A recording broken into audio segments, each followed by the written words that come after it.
સાહેબ શું કેવા પ્રકારનું આયોજન છે? જય ગૌ માતા જય ગોપાલ 31/5ના રોજ આપણે અહીંયા હવાઈ પિલર ખાતે એક ડાયરાનું આયોજન કર્યું છે.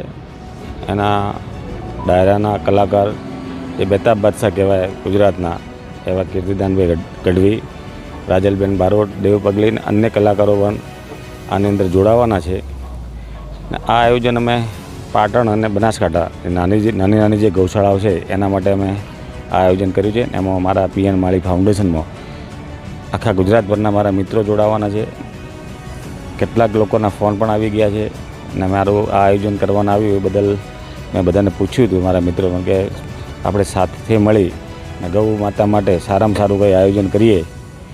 તો એ લોકોએ બધા હા પાડી હતી અને અમે આ કાર્યક્રમ 31/5ના રોજ સાંજનો ગોઠવ્યો છે. અને એમાં ખૂબ જ બનાસકાંઠા અને પાટણથી ગુજરાતભરમાંથી બધા લોકો આવવાના છે. અને એમને પણ બધાને જાહેર આમંત્રણ પણ આપું છું કે ગૌ માતામાં આપ પણ સહભાગી થાઓ અને આ કાર્યક્રમમાં બધા આપ જોડાઓ એવું બધાને હું વિનંતી પણ કરું છું.